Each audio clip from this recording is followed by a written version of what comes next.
Musa bisa membelah laut, itu sesungguhnya kuasa Tuhan bertajalli di dalam diri Musa, akhirnya bisa membelah laut. Terus Kanjeng Nabi Muhammad SAW membelah bulan, sesungguhnya daya kuasa Tuhan bertajalli pada Kanjeng Nabi Muhammad SAW, akhirnya bisa membelah bulan.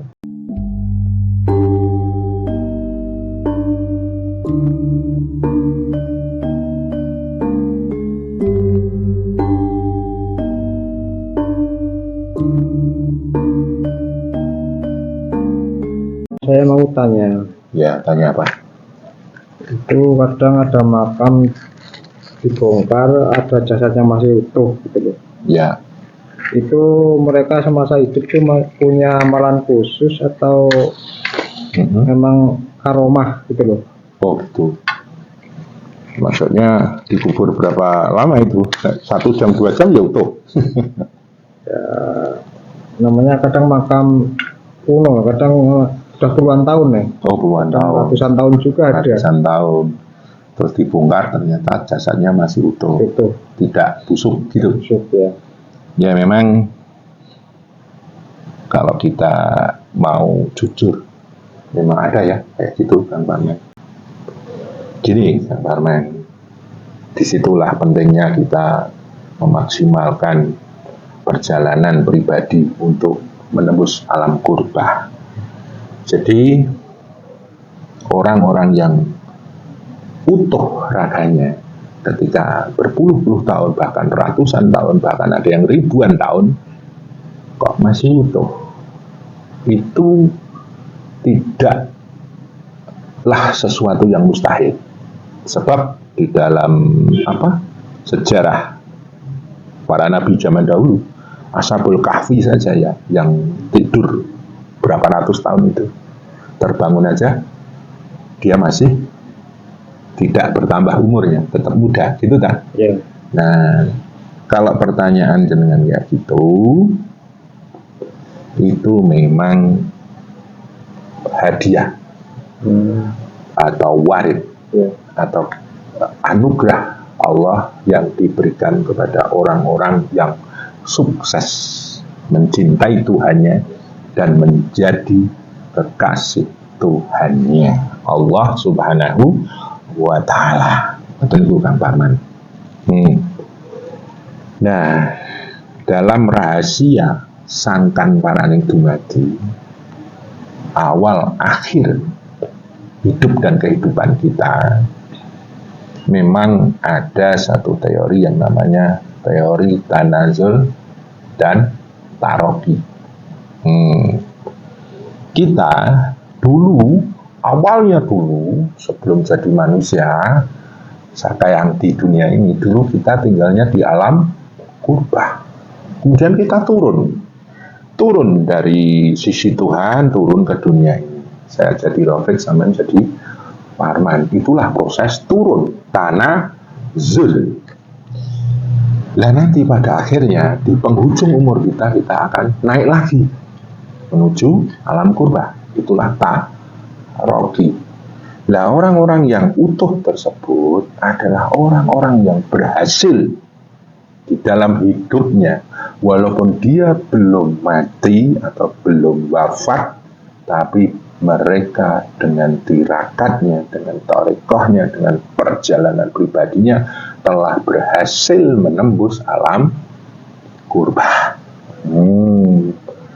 Jadi dia bisa mati sakjroning urip, mematikan egonya, menghilangkan daya kekuatannya dalam la haula wala quwata illa billahil aliyil azim. Mematikan egonya berarti memfanakan dirinya. Yang ada hanya Allah, la maujuda illa Allah. Nah, gitu. Nah, orang-orang yang berhasil menyempurnakan perjalanan itu, maka anugerah dari Allah, tubuhnya terlindungi oleh Allah yang maha menjaga, Al-Hafiz namanya. Lagi nih, banyak orang yang mungkin selama ini taunya ya bahwa ilmu tarekat itu hanya ilmu taroki. Kita sekarang jadi manusia terhijab, terhijab dengan Allah, bahwa Allah itu sesungguhnya dekat. Innahu qarib, ya, aqrabu min hablil warid, bahkan lebih dekat daripada urat lehernya. Akan tetapi karena kita nggak sadar, maka kita merasa jauh. Itulah terhijab, disebut ahlul hijab. Kalau sudah bisa membuka hijabnya, makanya ahlul kasyaf, mukasyafah. Kemudian masuk di alam kurbah namanya ahlul syahadah, musyahadah, kan kayak gitu. Nanti selanjutnya and so on, akhirnya semakin dekat dan semakin dekat di sisi Tuhannya. Lah, bahkan ada yang sudah sampai ke sembah ingsun, jadi akunya Tuhan. Kan sembah kan ada sembah nama, sembah sifat, sembah afnal. Ini ada sampai ke sembah akunya Tuhan. Istilahnya gini Kang Parman, jangan hanya menyembah namaku, jangan hanya menyembah sifatku, tapi sembahlah aku. Lah, orang ini sudah sukses ke situ Kang Parman.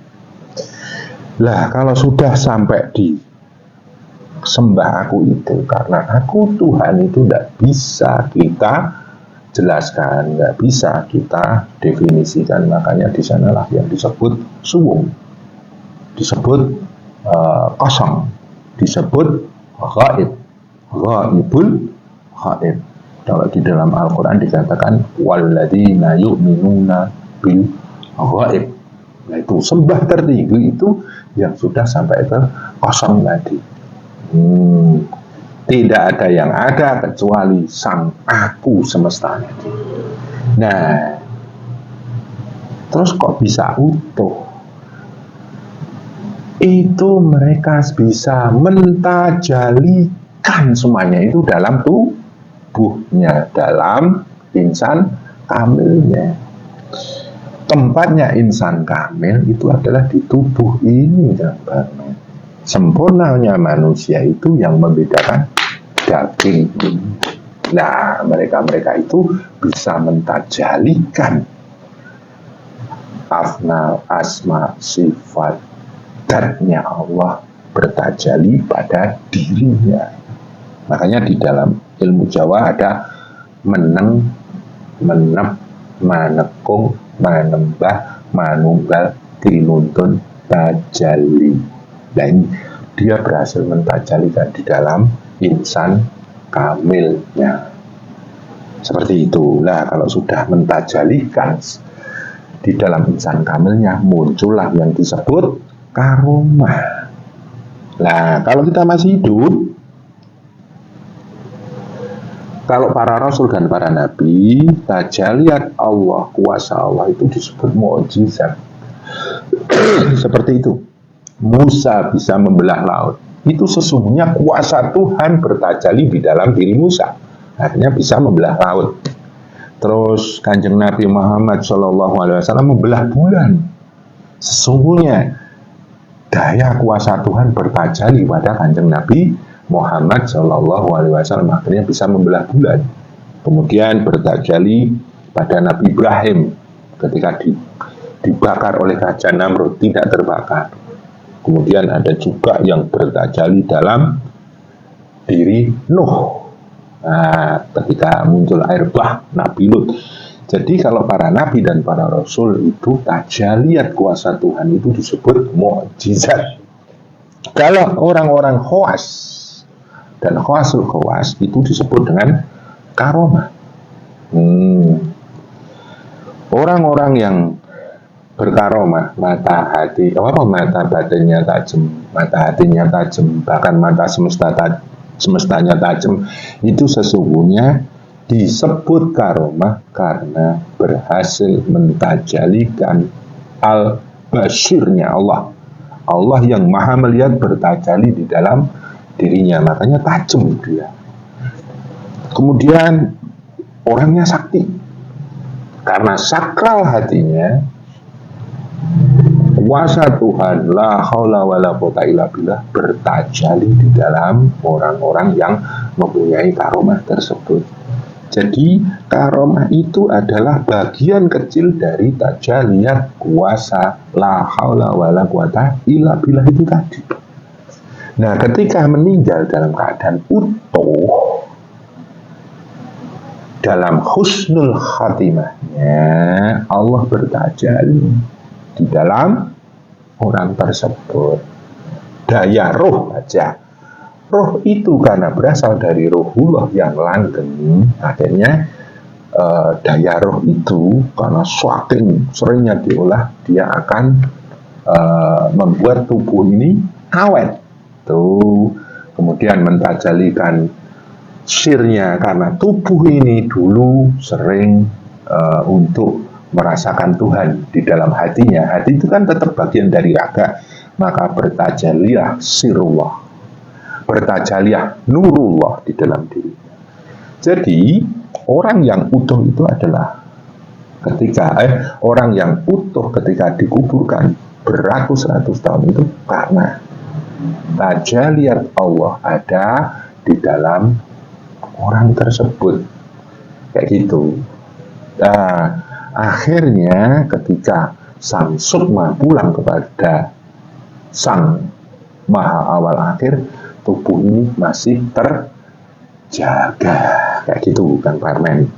Jadi tajalliyat itulah yang bisa membuat sang tubuh hamba Tuhan utuh. Nah, kalau di dalam ilmu thariqah kita itu kan ada makomat-makomat tubuh ketika kita meninggal. Yang satu lebur dengan bumi, yang satu utuh, yang satunya akan dibawa naik kepada alam kurbah. Itu istilah Jawa nih, manuk gondol suso, kayak gitu. Itu kita hanya membahas logika praktis saja ya. Tapi itu kalau kita bedar ilmu lakunya gimana, ya itu nggak bisa kita bedar di sini. Itu hanya ilmu rahasia yang nanti kita berikan pada orang yang memang sudah layak untuk mendapatkan ilmu-ilmu itu, kan Parman. Terutama itu biasanya di suluk nanti. Kan ada dzikir, ada suluk. Nah, semuanya itu adalah makom-makom di dalam kita bertirakat atau memperjalankan diri kita kepada Allah, gitu kan Pak. Contoh betul. Ya. Ini berarti secara terkait berarti ada laku khusus gitu ya, Romo ya? Ada ya? Ada. Tapi orang yang memberikan laku khusus itu, mengijazahkan itu, dia benar-benar nyambung ke hadirat Nabi Muhammad SAW, kayak gitu Kang Parman. Ada lakunya kayak gitu, ada. Cuman mungkin hanya beberapa orang yang nanti diberikan ijazah ilmu itu. Ada laku khusus. Lah, laku khusus ini harus didorong dengan kemauan yang khusus, tirakat yang khusus dari orang-orang yang diberi ijazah tersebut.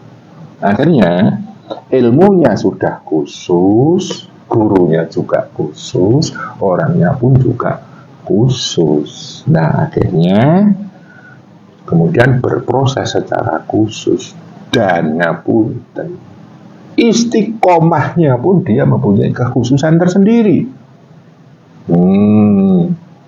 Kan kadang ilmunya khusus, ning kok ora istiqomah, ya sama aja. Jadi memang dia itu kebetulan atas ridho Allah mempunyai perangkat-perangkat yang lengkap untuk bisa menembus ke makom yang kita sebut dari awal tadi, itu Kang Parman.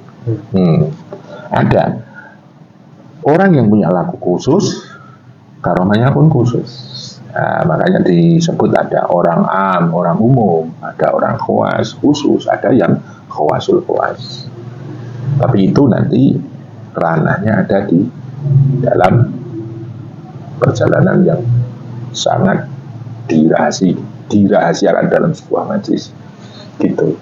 Dan di majelis kita itu termasuk ajaran-ajaran yang tidak sembarangan kita bedar di muka umum kayak gitu, Kang Parman. Ya, betul Ibu. Paham ya? Berarti di satranya berarti lengkap itu ya Rom? Insya Allah ada.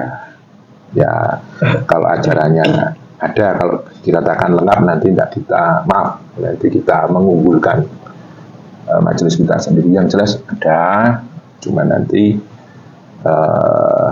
ada jenjang-jenjang tertentu supaya orang itu bisa masuk ke situ, kayak gitu. Ya ada. Memang ada jalurnya ke situ. Ada jalurnya, ada di situ, ada lakunya, ada ilmunya pun ada, ijazahnya pun ada.